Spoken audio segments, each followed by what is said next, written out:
Good day. Welcome to the Strong Ambition Podcast. Once again, your host here, Rylan Qualley, and we're going to dive into part 2 of the Whiskey and Barbells episode with AJ and Rich. So, as we left off last time, it was talking about the phase after the diet, which is the reverse diet, and talking about sustainability in a lean physique. Now we're going to talk about muscle building, which is really the next thing that someone will want to think about. You know, you lost your weight, you do a reverse diet, you sustain your weight for a while, and then you're going to want to think about muscle building. So this is really a good pivot into that theme. And a really good perspective that you get to hear from here is from Rich, because it's not easy for Rich to gain weight. It's been easier for me. I know AJ had a harder time in his life, but he's accomplished quite a bit of weight gaining himself. But it's really good for you to hear some of the simple insight from someone who isn't a personal trainer. So we get to hear from Rich and what he really strategized to help his hypertrophy building. We talk about the important topics around hypertrophy that people just need to really understand and appreciate what effective reps are. We talk about whether or not you need to plan deloads. We talk about a lot of other side things along the way, but any overarching themes that AJ really has learned over the last few years as hypertrophy training has actually changed in the research a fair bit. So there's a lot of fun discussion here, and we do get sidetracked off for some funny things along the side, but that's the whole idea of the Whiskey and Barbells, is you just get to hear a conversation. Once again, I am going to apologize a little bit for the audio, as this is my first go at it, but you do hear each of the speakers clearly. So without further ado, here is part 2 of the Whiskey and Barbells. Totally, yeah. But let's talk about muscle building. I want to talk about this because this is something I want to talk about with you as well, within your own experience. Yeah. So, yeah.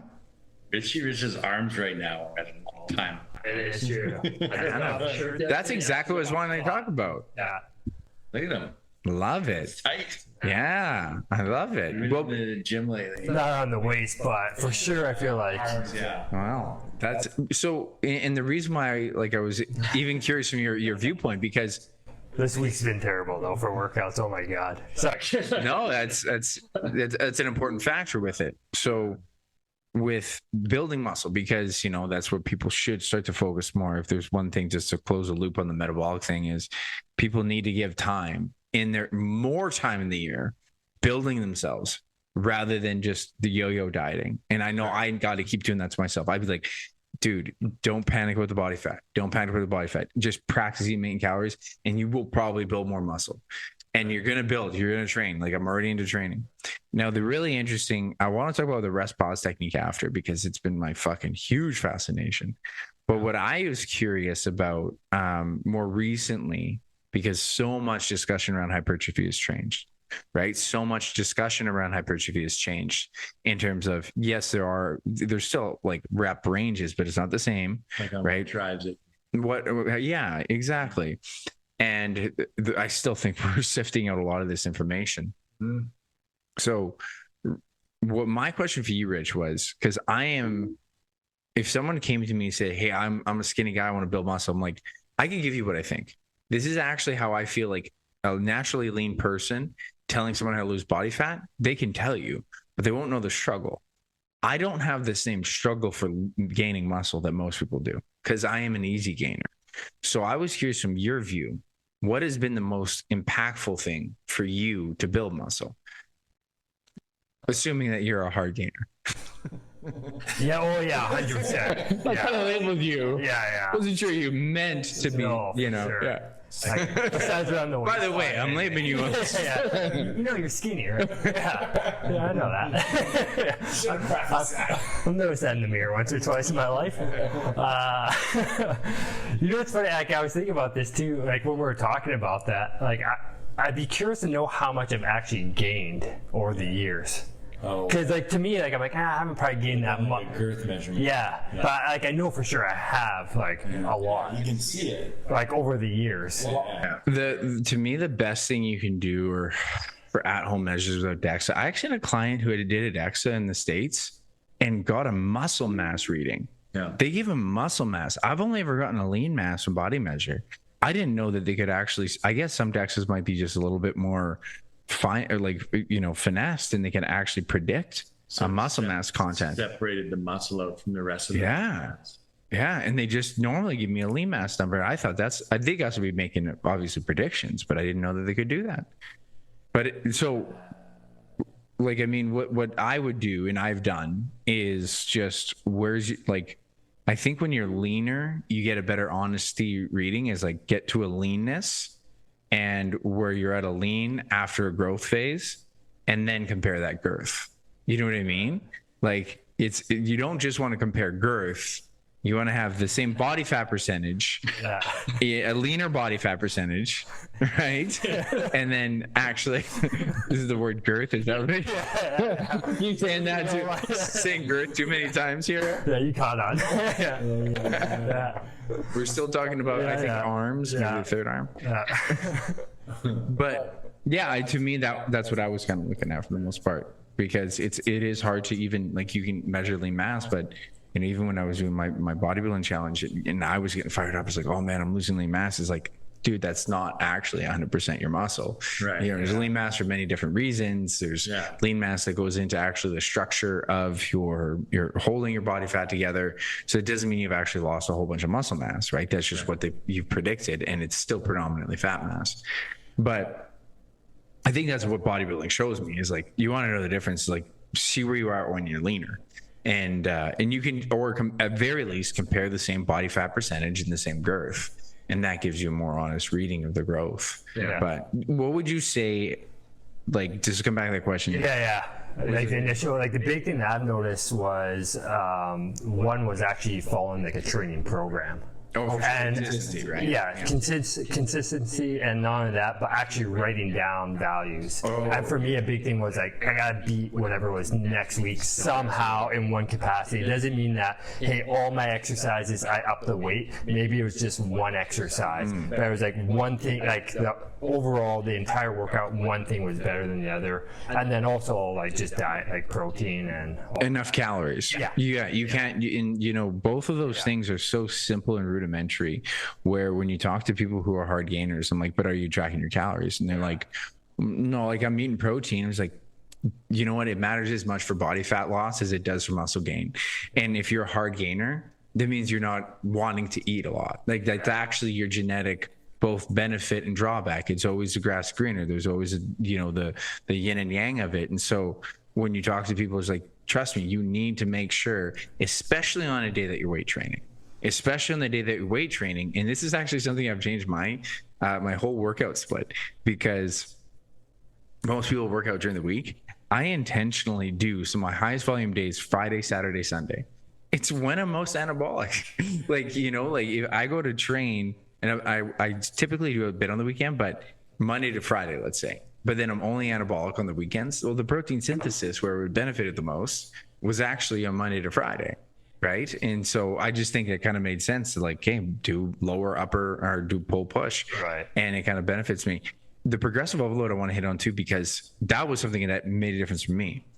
Write down your number, and like you just said, like this, as simple as it is, it's like, it fucking matters, because 100%. You go in and you think, oh yeah, I kind of got to burn, I kind of got to pump. It's like, dude, you actually probably might have done 20% less, you know? And so like your body is not stimulated to do more growth, and that's super important. And what's cool is when you do it, you're like, oh, I just needed to do 13 reps instead of 12.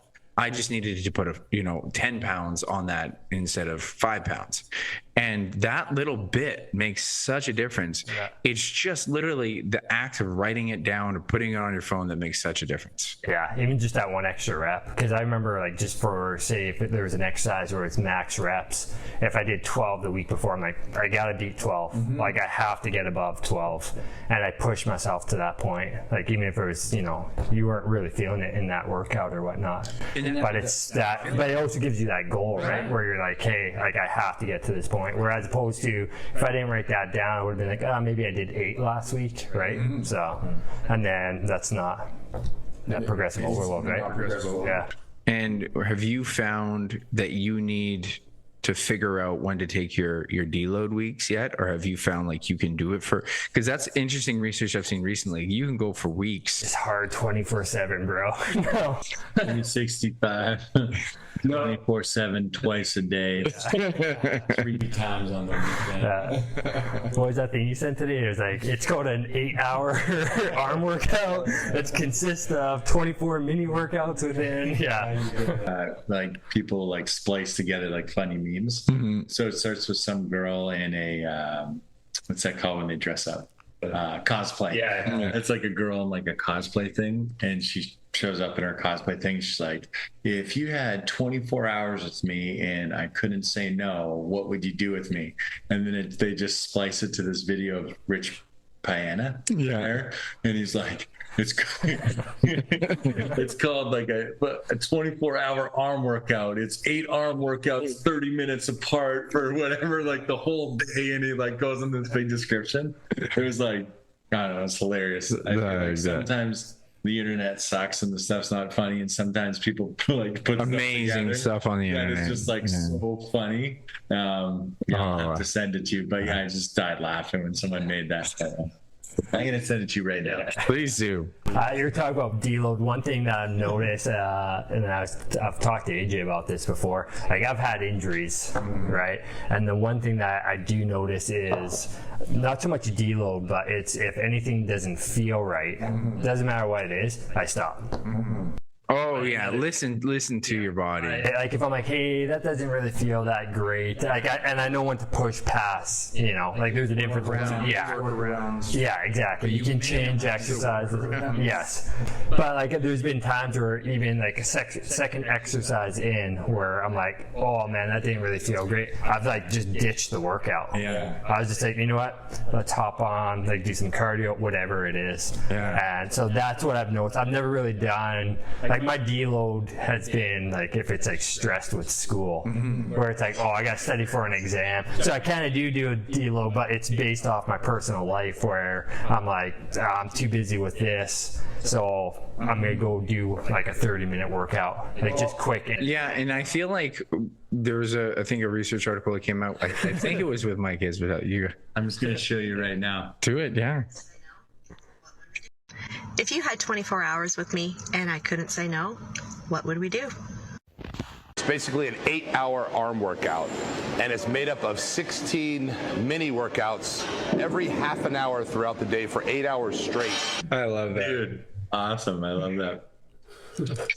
That's so good.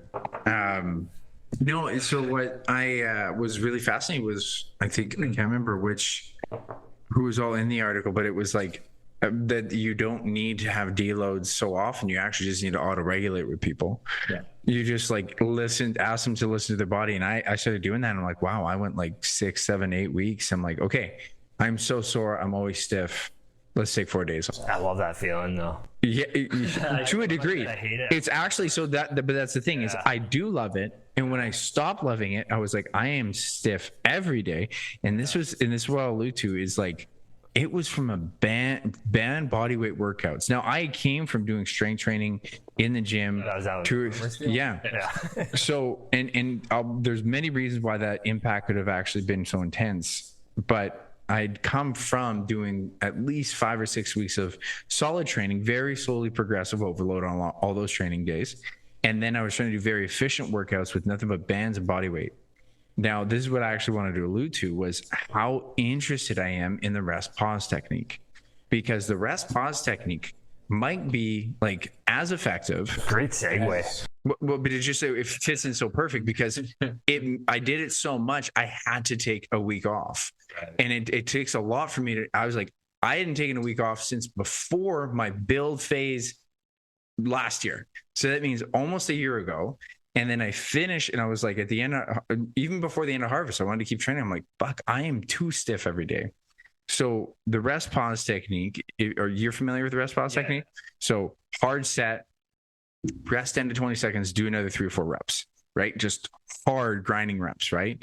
I don't mind almost always or usually, depending on the exercise, leaving a rep in the tank, but it has to be, I just love the term. If you can't move the weight fast, it's an effective rep, right? if you try as hard as you can to move the weight fast and you can't move it fast, that means you're getting ineffective reps, right?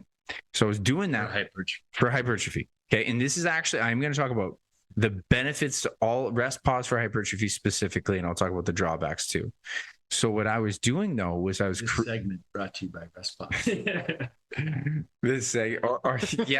or Myo Reps, right? This whole segment brought to you by Myo Reps, because the Myo Reps were compared to just regular straight sets, and Myo Reps were as effective as 3 or 4 regular sets. Right. That's a third of the time, right? And that's just a fucking incredible thing. Actually, so before I dive into it, how about I reload? We're gonna pause this discussion. You know that neck thing? I was thinking about that. That's Chris. Chris was saying it. No, man. Well, you told me then that he said it. Oh, maybe, but I don't buy into that, because I do think that's actually terrible for your neck to always be in this position. Don't worry, I'll bring that in. No, no, but you had told me exactly what you just told us now. Yeah. And then I had told you, I said, yeah. And I said, like, people are too, like, we almost forget, like, we kind of are like masters of compensation. Oh, yeah, right? Yeah. So, like, we'll fall into things or whatever, but it doesn't necessarily mean like, oh, like you have a little bit of forward head posture. Oh, you have a little bit of rounded shoulders. Or, oh, your fucking right hip externally rotates a little more than your left hip when you squat. Flat feet are high arches. Yeah, It's like, hey, that's like my go-to. Like, yeah, we're just like, yeah, and we're just like, hey, we're fucking masters of compensation, people. Like, we figure it out. Yeah. We can still be elite, even though we have these like technically inefficient posture or movement patterns or this or that. But you look at some of the best performers in the world, and they have them. Yeah. And that's what makes you so great. Yeah.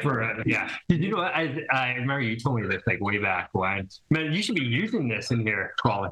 But just like, I can't talk, so you keep talking. Okay. We're gonna redo this. Like one of the things that like an example you gave me was like that perfect. I don't even know if my mic is on. Was the Canadian like powerlifting champ. Yeah. Whereas like they like videoed it and then showed it to a bunch of kinesiologists, and it was like, hey, what would you change? And everyone's like, well, his right foot is slightly externally rotated, and then not even kinesiologists, they showed it to us. Oh, was it Hockey Canada strength and conditioning. Oh, okay. And they totally burned a bunch of people in the field. Luckily, I was the new guy and too shy to say anything, so I just sat back. Yeah. That was it. They showed this little zoom up of this guy's like the lower body, like from the hips down, of him like performing a squat, and they're being like, what are you changing this athlete? And a whole bunch of people in the room wanted to just like tear it apart, right? And be like, oh, like whatever, I see this in his hip, like we should do this. And it's like, okay, well, yeah, glad you know. So what would you do with this athlete then? Well, I would get him like no weight on the bar, and we would blah blah blah, you know. And then they zoom out, and it's like Canada's like world record holder in like Olympic lifting. And they're like, okay, now what would you tell him? Would you get him to like he's the best in the whole country, like he's like top 10 in the world? Or you get him to take all the weight off the bar and learn how to squat again, you know? Yeah. Like, yeah. So, valuable lesson.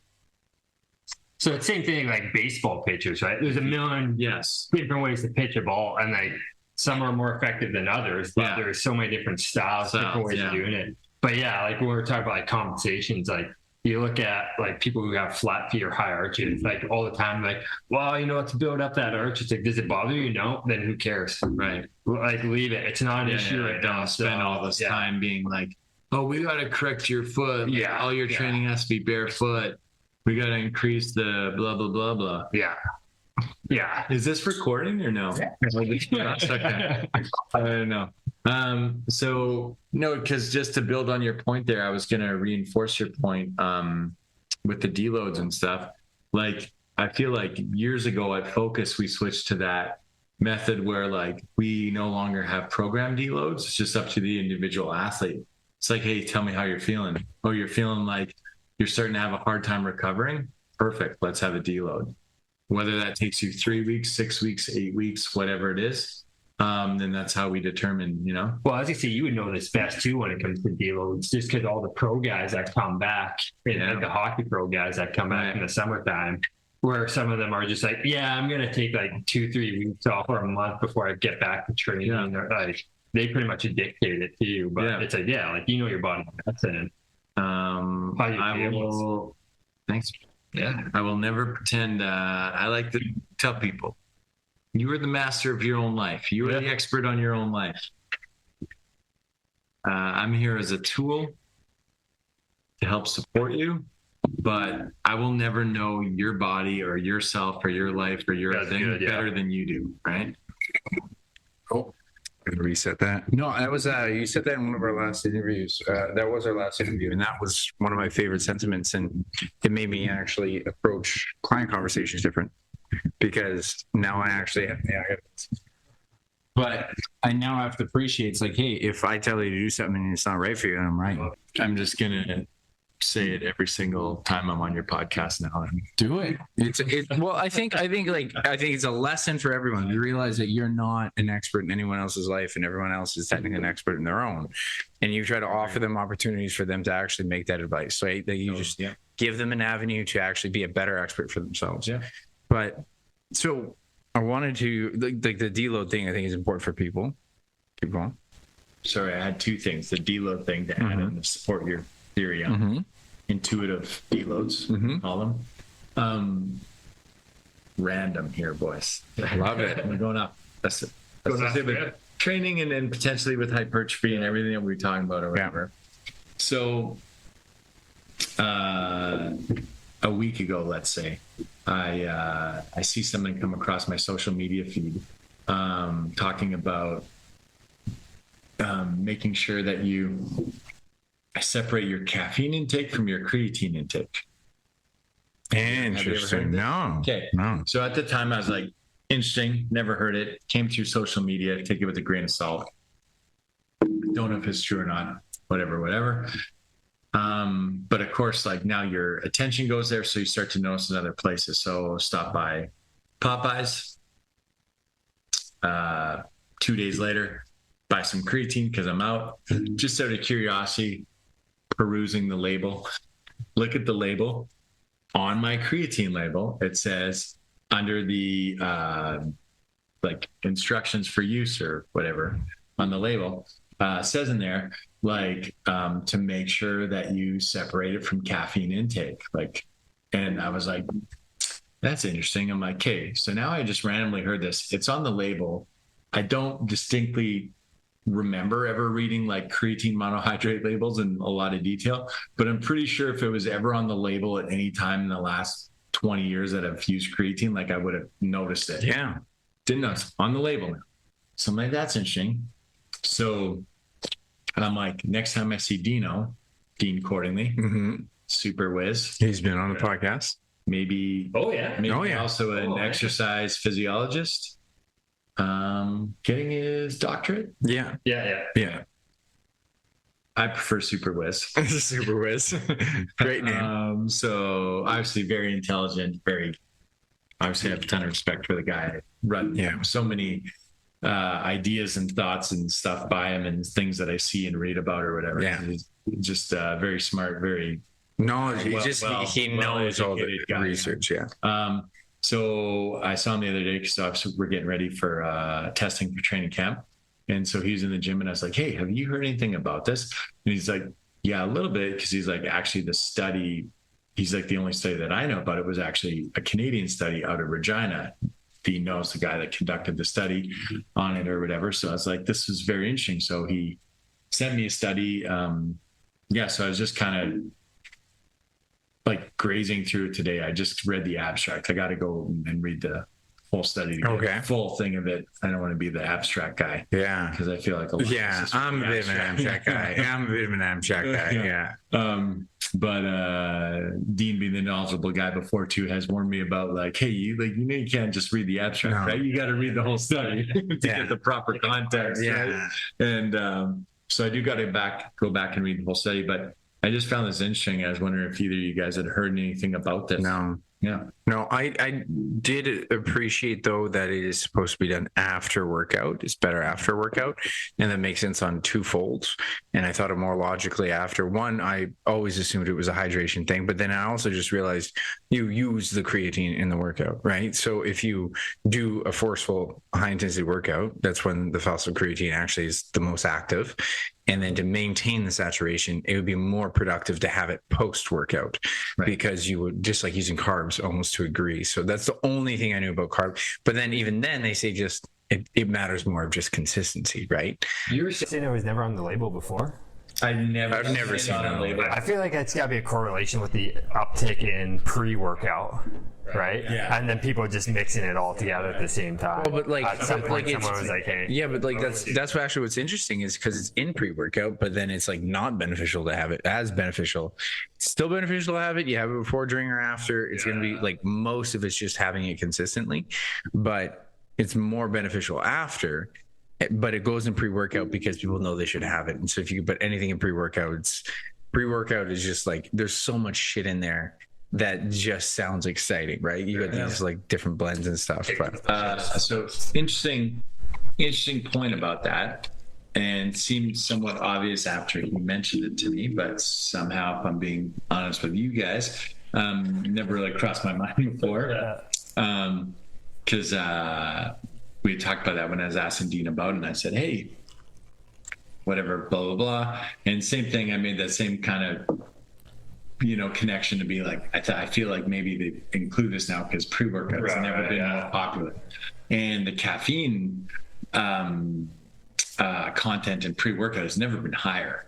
Dude, I remember when pre-workouts came out. I remember when pre-workouts came out, and in a scoop of pre-workout, there was like maybe 100, 150, 110 milligrams of caffeine in a scoop, and people would be like, "Oh, this is really high." No exaggeration. There's pre-workouts on the market with 300 to 400 milligrams of caffeine. it's ridiculous. Gives you headaches. Insane high. So I'm like, A scoop. I'm like, yeah, and I'm like, so I'm wondering, I'm like, oh, maybe, because, and he's like, it's interesting because like on a lot of the studies, he's like, every, I shouldn't say every, because I don't know this for sure, and I don't want to say every like as if I'm quoting him, but the majority of studies on any supplementation are always done with that single supplement like singled out, right? So he said, when you're looking at, he said, this study's interesting or whatever, just because when you're looking at majority of studies, if it's a caffeine study, like it's strictly based on looking at caffeine. If it's creatine, it's strictly looking at creatine. So he said, what can be interesting is studies that look at how these different things that we supplement actually affect each other when they're taken in conjunction with one another. And then he said, like pre-workout, he said, if you break down the label of pre-workout, everything on a pre-workout label there's a study, whether it's, has a positive effect, a negative effect, or it's just null, there's no training effect on its own.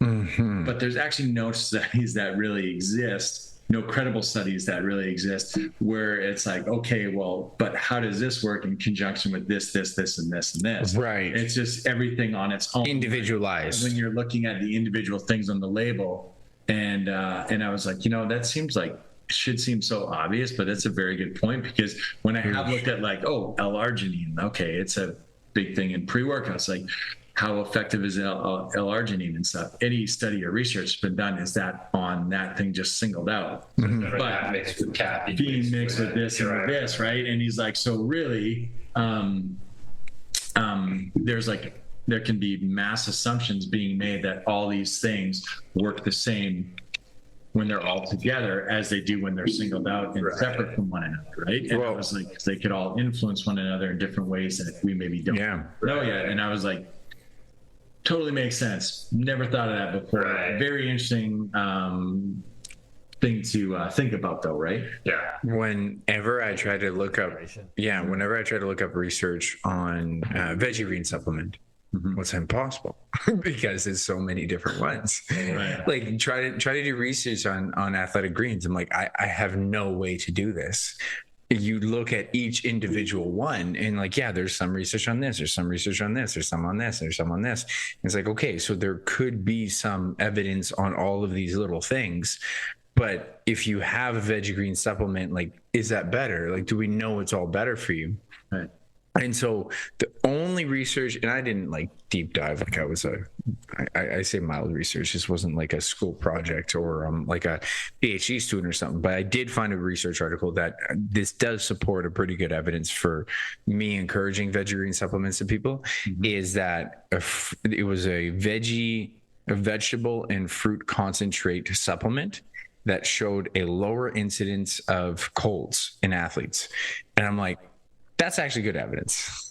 Like, to me, that's actually good evidence, because if you have a highly stressed oxidative environment from exercise and you can lower the chance that those people get sick, everyone should care about that, right? And so, I actually put veggie greens higher than a multivitamin, because I think veggie green, and ideally with some fruit concentrate, could actually have more bioavailable forms of some nutrients.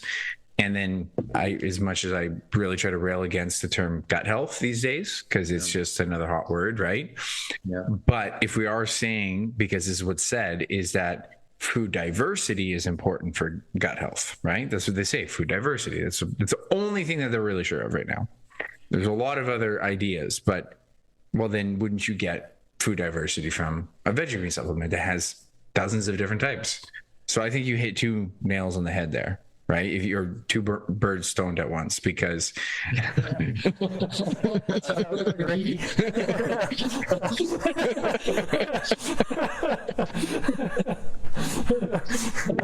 Rickyism's got to pull him in there.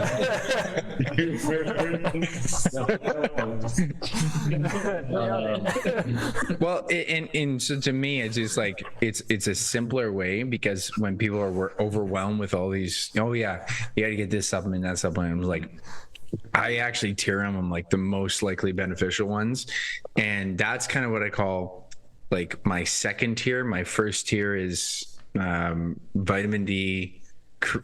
Actually, the creatine's not even first tier. Vitamin D and omega-3s are actually my first two tier, and whey protein supplement if you can have it, because those are like the most likely going to benefit you. The second tier, which is like a B+ to A-, I would put in, and magnesium arguably is that first tier. Arguably magnesium, I think, would be in first tier. But that's where I would put magnesium, creatine, and veggie green supplements. Like, you don't need it, but you're really hedging your bets with that, right? And creatine, I think, is even arguable, because if someone says to me, like, do I need creatine? Like, let's say it's like an older population person who, like, there should be strength training and all that stuff. I'm like, well, you're gonna be stronger with it, but are you gonna know? Like, can I tell you you're gonna live longer? I don't know. Like, I don't have that kind of data right now. And it's a cheap supplement. Like, I'm not going to tell you have to go get that. And it's also not a nutrient, right? That you can't get, like, bioavailable from meat, right? I'm more concerned with so many other things. It's extremely hard to hit a level of saturation through natural foods. Oh, absolutely. Like, the amount that you'd have to eat of certain types of foods is A ton of steak. astronomically high, like more than anyone would ever eat in a day. Yeah. Yeah. And like, you Insane high. but like, I guess my point is, like, it benefits people who train more. And I just say, if you care that much about your strength training, you should probably get it. But that's why I call it like second tier. It's like, you don't have to. You really don't have to. But I think it's hard to argue vitamin D. I think it's hard to argue omega-3s. At this point, I'm more on board with those two. There's been a ton of people, though, pumping other positive effects of creatine. Yes. I think I'm probably going to put it up second tier later on. I won't comment on them because, like, I really have no... You got to know the research. Whatever, you know? But obviously, like, on creatine, just being looked at, even for its positive, like, mental health benefits. Mental health benefits in older population. Yeah. Actually, and I heard in vegans and vegetarians, better IQs. Oh yeah. Yeah. I think it was. I feel like it was creatine, but there is more to creatine, and we've discovered more, and I might put it in first tier. Yeah. But right now it's second tier to me. But I where would you, because I know you put magnesium in your second tier, but maybe Maybe first or second. It depends on like someone's diet, and like I just like I recommend it, and I don't know enough about it to say you have to have it. I think most people probably don't have enough magnesium in their diet. That's when, honestly, even from hearsay, from here and listening to a lot of people and looking at diets, like I think magnesium can be hard to get in your diet. where do you put zinc then? That's a good question. I actually just try to encourage people to have red meat in their diet. Yeah. That's a good point. That should probably be higher up because I don't think people actually get enough zinc. I think because I encourage so much like red meat in their diet or meat in a diet, I encourage meat in a diet predominantly. Like that should be your main protein source. And people say, you know, can I have 2 shakes a day? I'm like, well, you're going to miss out on more nutrients in meat, right? So I guess honestly, even because I even supplement, like I don't even call it a supplement, I eat liver routinely. Like I put zinc lower, but I probably should put it in at least second to first tier, right? Because zinc tends to be a little bit lower on people, like iron in some people. Yeah, like zinc. Yeah, I feel like it, like a lot of times it's kind of on that same level of magnesium with people being like deficient in it and stuff like that. So do you commonly, just to hedge bets, encourage people to get a multivitamin? Yeah, I do. Yeah. Just the only, my hesitation on that is just like when you're pissing a color, like you shouldn't be pissing because you have a multivitamin, or you're getting a low grade one that's Centrum from like, you know, Walmart. Yeah, I usually recommend the Kirkland one actually from Costco. Okay. When I feel like I've Dirt cheap. taken that and like compared it side by side with like some of the other name brand ones, that it actually has like each tablet has a higher density of the micronutrients or whatever that you'd be looking for in a multivitamin. Again, though, to Dean Cording's point, there hasn't been a lot of research or there is some research that would lead you to believe that having them all in one pill is a less effective way of taking them and your body being like the availability of them, right? As opposed to taking them separately. I started taking zinc. Separately? Yeah, because you know, getting older. Supposed to be better for chest. Just turned better 42. for chest, right? Supposed to be better for testosterone, right? 42. Yeah. And I'm like, what are some things that maybe could naturally, that I could supplement that could help with like testosterone? You know, because I'm just trying to keep it high. Keep it going. Keep it Keep stiff. it going. Keep the beard dark. Keep the strength up. Yeah. And so as it, you know, luck should have it, I open up our cupboard there, and there's a giant thing of zinc in there from Costco, because Melissa's bought zinc because some skin lady told her that for her skin or whatever, that she could be low in zinc. I don't know. Anyway, perfect. I'm gonna start taking the zinc. So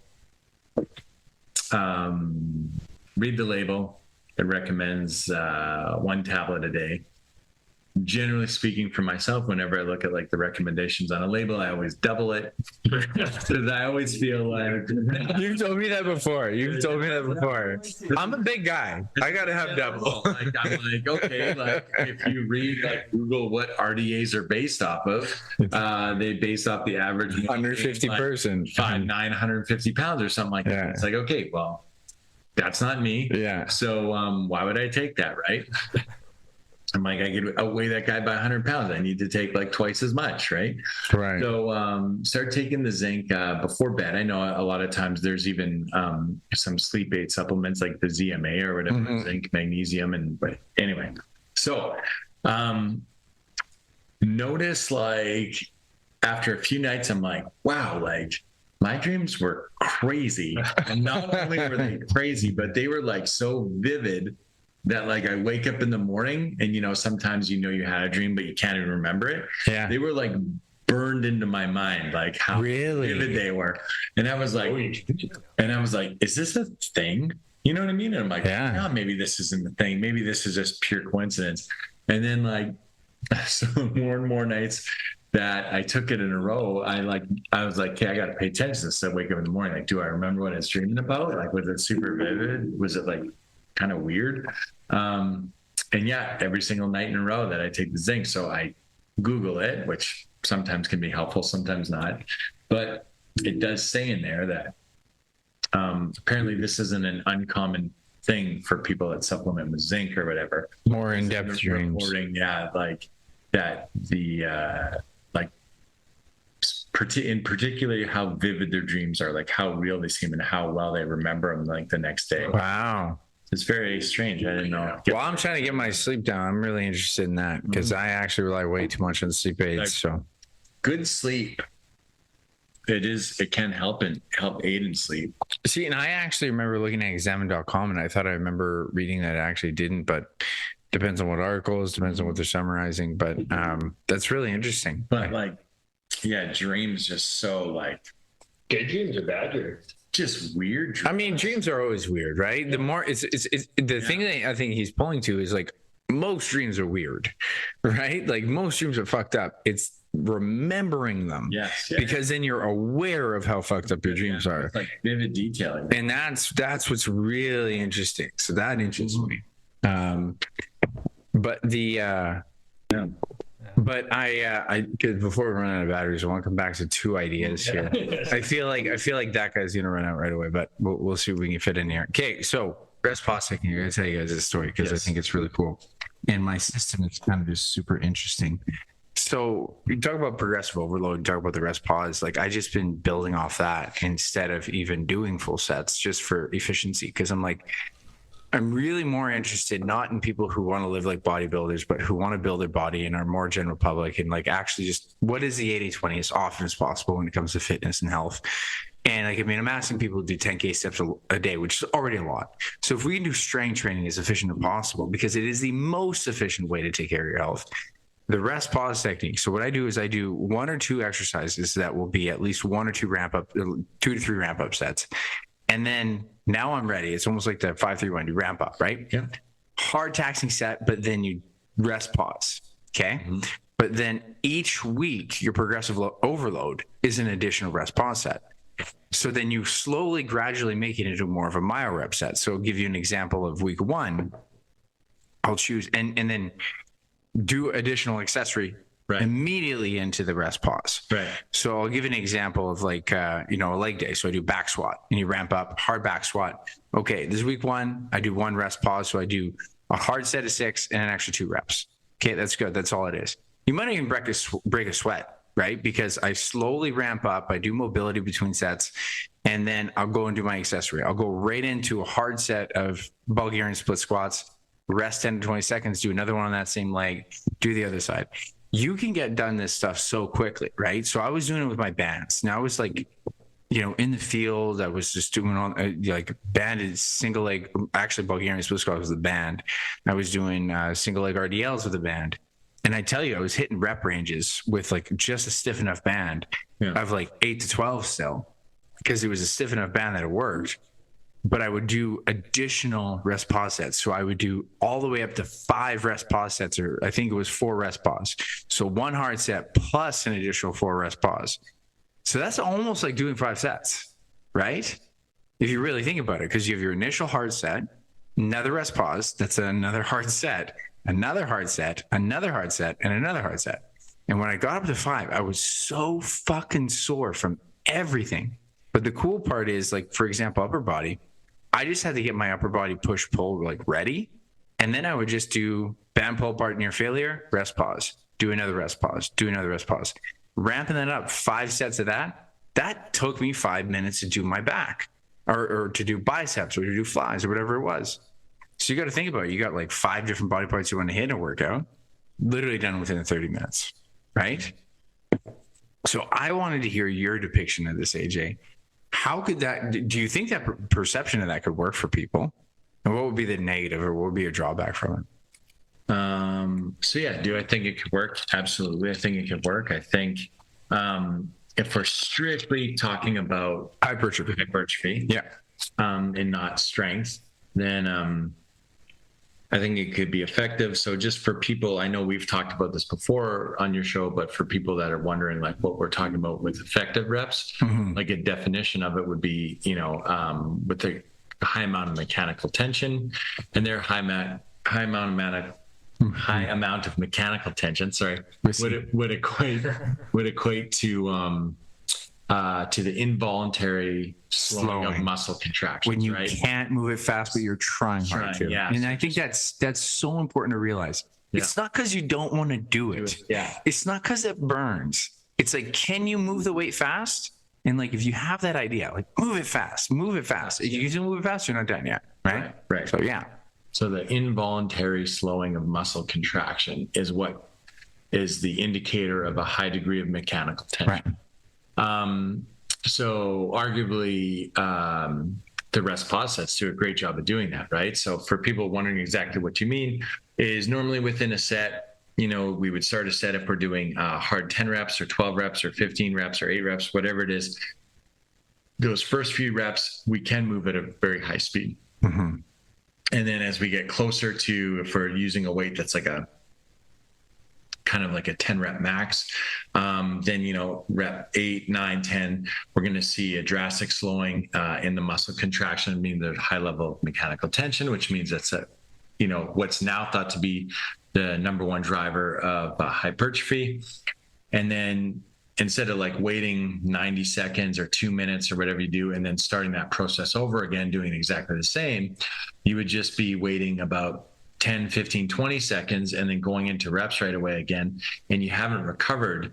It's not enough time to recover. So when you jump into those reps again, you can maybe get 3, 4 more reps, maybe 5, whatever it is. But you're starting off and there's almost an immediate slowing of that muscle contraction again, right? So you're getting right back to those effective reps if people are wondering what you're referencing when you say effective reps. So yeah, I think as far as hypertrophy training, and you'll see that in extremes like Mike Metzner's heavy duty training. Dorian Yates was a huge proponent of that, who's obviously a 6-time Mr. Olympia. So which would be on the extreme one side of hypertrophy training, right? Someone being like the best bodybuilder in the world.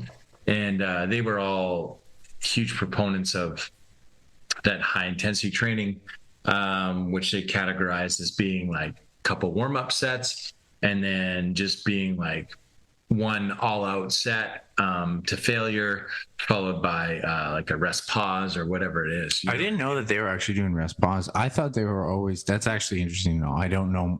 I only knew Mike Menzer about that heavy ramp up, and high intensity sets. Yeah, but it was just a couple. Is what I thought. I didn't know he was just using rest pause as well. Yes. So if you read some of his stuff, he incorporates just like a heavy set to failure, like maybe in that 6 to 8 rep range, just doing one set to failure. If you look at some of the other stuff, he'll like use like a rest pause or a drop set in there. Same with Dorian Yates.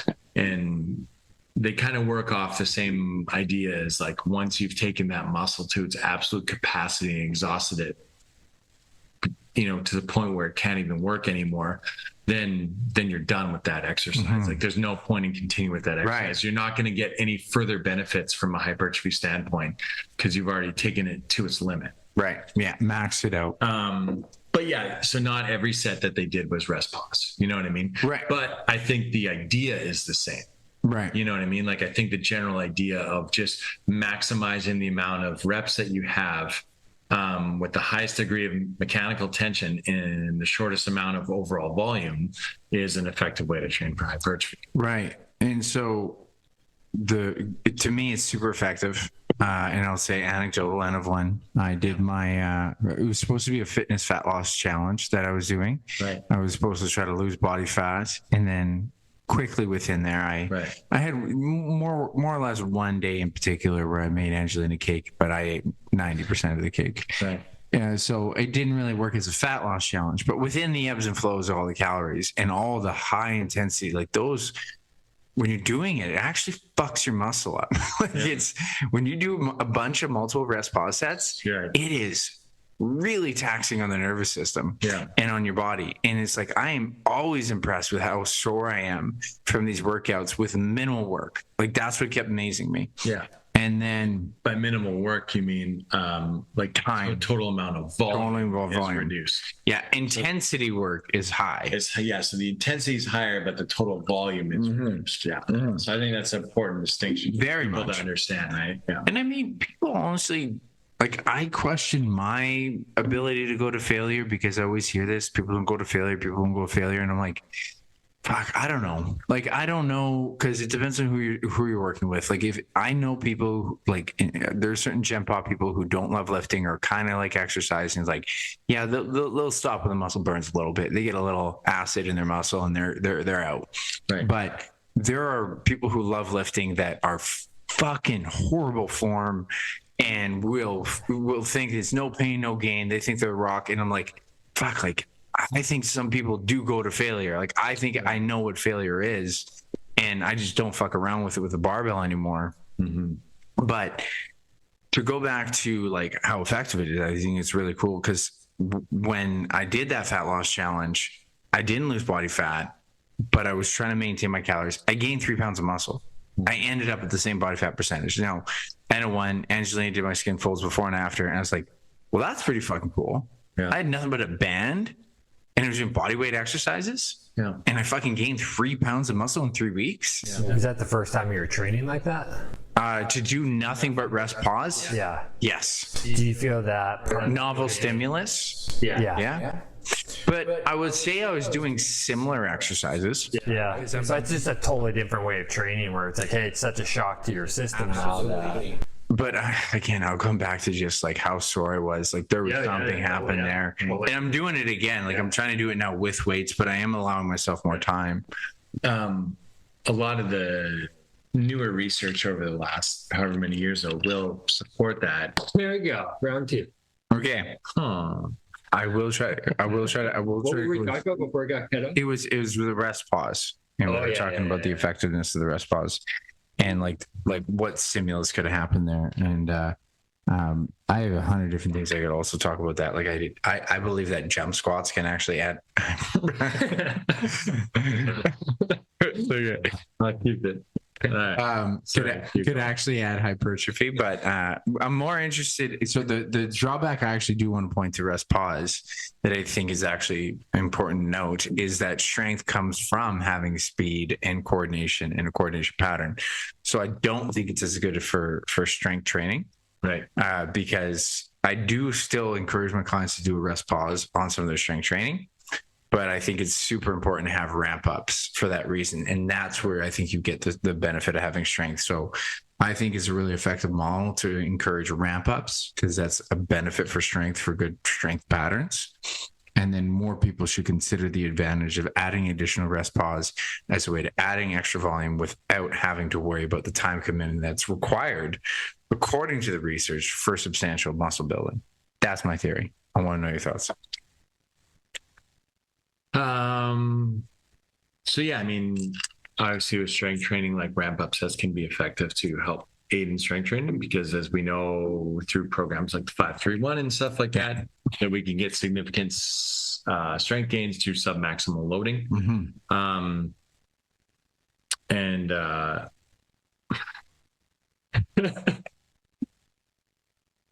Yeah, we reached the point where I feel like I've ingested too much whiskey. I had a few before I showed up. Okay. I was gonna say I didn't make a bad step, but that makes sense. I had a few before I showed up. So then, You're killing it, man. Anyway, yeah. So sorry. So then for the but for hypertrophy, obviously I feel rest pause is super effective. I don't mind the idea though too of even like you said from a strength perspective of having them like still maybe do one or something like that. Just one here and there, and as long as you always, I actually tell on like barbell stuff. Yeah, it shouldn't be a 10 to 20. It should be a 30 to 40 second rest because you got to catch your breath. Right, and a lot of people too, like you had mentioned before. You know, when you tell someone to take something to failure or whatever, like you're going to get a whole mixed bag based on like the experience of the lifter and just everyone's going to have a different perception, right? So I feel like there might be some people that you give that to, and even though you're working on increasing their strength and you give them maybe one rest pause and like one of their major barbell lifts or whatever, there still might be some strength gains to be had there, because maybe they don't even really know what it's like to take that first set to failure. Right. You know what I mean? Like so they might, when they do their first set and then, or the first block of reps, and then they take their rest pause or whatever, you push them a little harder. Yeah. Like their perception's just maybe a little bit different at that point, depending on how novice they are, like in the overall context of like weight training. Right. So I think there's probably still some value, some benefit to be had in there. Obviously, the more experienced the lifter, the better idea that they're going to have of like what their limits actually are. Right. And then maybe you have like a reduced effect of like rest pause sets on like strength training, or whatever, right? Because they have like a true like way to like kind of or a much better idea of exactly what taking someone to failure is, or Yeah, and it can be dangerous with the heavy loads, right? When you're talking about barbell back squat, you're talking about deadlift. Like you tell someone to rest pause, I'm like, I literally say 30 to 40 so you catch your breath and you can brace. Right. And you should always have an RPE of 8. Like at most, you should have like a few reps in the tank, because like strength is coordination. Strength is doing it right. So it's a skill. It's a skill. And so you're doing things, when we just said that, like, it's a matter of doing things fast is like, I can't get the tiny the mic is distracting the hell out of them right now. Grade 5 right now. I cannot look at Rich without starting to laugh. It feels like and the tiny mic is pretty funny. Yeah. Ricky Bobby, you know? In my hand. But yeah. I should have picked up the mics. I knew I should have bought them right this week. We made it work. Well, we'll see how the editing process goes. We'll see. Maybe this is all a flop. Yeah, we don't look know. at Rich anymore. No, it's all good. We'll close the loop on this a little bit. Because I think it's been also a good chat. I think we've talked about a lot of stuff. Totally. And so I actually encourage you guys to try it. That's actually another thing I wanted to just say is do it in your own training. Like, I'm not kidding you. Like, do rest pause as your form of progressive overload. The easiest thing to fucking track. It's like, how many rest pauses am I doing this week? Yeah. This week is week 2. I do one additional rest pause each week. Next week, it's like, actually, for people who don't like tracking, additional rest pause. Right. And then by the end of like, if you do this and like, just even if you put the picture of 4 weeks down the track where you're doing an additional rest pause, you have 4 extra rest pauses. How could you not have progressive overload? Right. You cannot. Yeah. Yep. And then on top of that, it's not time consuming. Yeah. And again, I encourage you guys to deliberately try that form of progressive overload and tell me how you feel. Right. And tell me you don't need a deload after 5 weeks, because I am so impressed with how I almost like, I leave my workouts, I'm like, fuck, I don't know if I did enough. Right. And then so like the next day I'm like, okay, no, I'm actually sore. This is actually feeling it.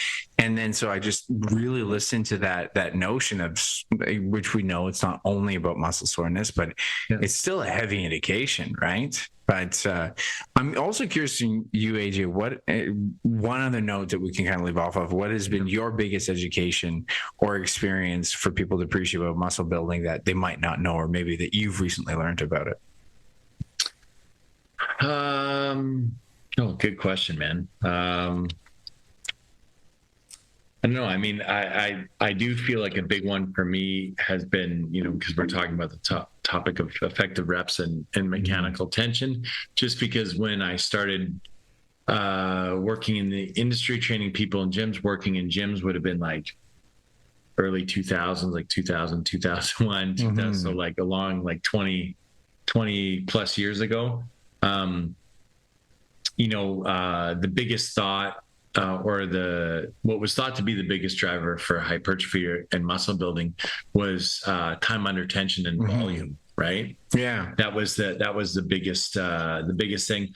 And it's funny because I think like in a way, we kind of realized like somewhere along the way that like there was a little more to it than that. Like, because I remember us having discussions like years and years and years ago where where I was discussing with you and sharing with you that I always felt like the time under tension and the volume had to be meaningful. Like it just couldn't be straight time under tension or volume, else then we would all have the most jacked legs just from walking. You know, if we walked a lot the other day, our legs should be massively huge because of the time under tension and the volume that we were doing with the amount of steps, right? But that obviously didn't create like the ideal situation for muscle building alone, right? Just the total volume that was being done. So it had to be meaningful reps, which I was like, oh, so we want to attack it with the same intensity that we do when we're trying to get stronger in something, or we're trying to be more explosive or anything else. So, you know, at that time though, we were still, or at least I was still under the impression that the time under tension and volume were main drivers. But so I was looking at like higher rep ranges, but as like, we got to attack them. Like we're trying to be as strong as we can at 15 reps, you know? So in a roundabout way, when I reflect back on it now, I'm like, you know, there was probably a lot of mechanical tension created in those scenarios. Because if you're trying to like work with you, like your 15 rep max, like try to be as strong as you can in the 15 reps, you know, for sure there's going to be that involuntary slowing of muscle contractions when you're getting closer to that 15, right? You're really trying to max it out. Now, obviously what I've learned since then is that it necessarily doesn't have to be 15 reps, right? You could get, you know, we could do 6 to 8 reps on that first set and then followed up with, let's say, like a rest pause or whatever, like you're suggesting, right? So I think the biggest change for me has been obviously the increased understanding of exactly what exactly mechanical tension is, how important it is, and then that maybe the overall volume or time under tension that we're talking about wasn't as big of a contributor as I originally thought. Time under tension still is, but it's more time under tension in the context of effective reps, right? Right. Yeah. No, I like that. I think that's good. With that being said, I'm going to make this simple because we're going to cheers it so we can just fucking shoot the shit after this, do some after hours. Great chat, boys, for the first in-person Strong Ambition podcast. I appreciate it. Great chat. Thank you very much, Jed. Thanks again to Rich and AJ there. I hope you learned a lot from that. Although there was a lot of just fun talk, there was also some really key ideas that I wanted people to learn from. For sure, when Rich said progressive overload, that is probably one of the biggest things people are missing. Write down your weight, write down your reps, and beat that next week. That's progressive overload. It's that simple. It could be more weight, more reps, or both. And then for myself, what I actually do is a very simple progressive overload is the advancing more rest pause technique. So you do the rest pause, 10-second rest, do another one. And I would just track those. And it's actually worked quite well for me, quite simply. And it seems like it's adding a lot of volume. But as AJ actually explained what effective reps are, because I've talked about it a few times, it's super important for people to know when reps are effective, specifically for muscle building. It's when you try to move weight fast and you can't because of the muscles just too exhausted. That's mechanical tension. And so for you to understand that, and then understand the deloads, that you don't have to deload every 3 or 4 weeks. It could be 5, 6, 7, 8. Some people can go for a long time. And Rich also outlined, you still got to get your training and nutrition. You got to be in somewhat of a calorie surplus or very close to. And if you're not willing to track your calories, you're not going to build. It's no different if someone's not willing to track the calories. They're going to have a hard time losing body fat. It's the same idea, just opposite end of the building game. Building versus burning. So there was a lot to learn there. I hope you took a lot from it. There's more information you can get from AJ or Rich. You can check out their Instagrams in the show notes. But we will have more episodes like this in the future. I'd love to hear some feedback from it. What did you enjoy about? What did you learn from it? And we'll do another Whiskey and Barbells, hopefully in person and with some better mics, so it's a little bit more clear. But I know it was a much more fun experience of a conversation. So we'll try to do more of those in the future. So I hope this helped you. I hope you can start thinking about your own muscle building as we're going into this fall season here. Typically, this is where we start the build phase, and that's what I talk about, making sure that you're doing it nice and steady and knowing your calories and getting in some good mechanical tension reps. And try to build that up, because this is the best time if you want to physically build your metabolism, is building your muscle. So this is the time to do it. So With that being said, always remember, my friend, it's not about the pursuit of happiness. It's about the happiness within that pursuit. And I'll catch you next time.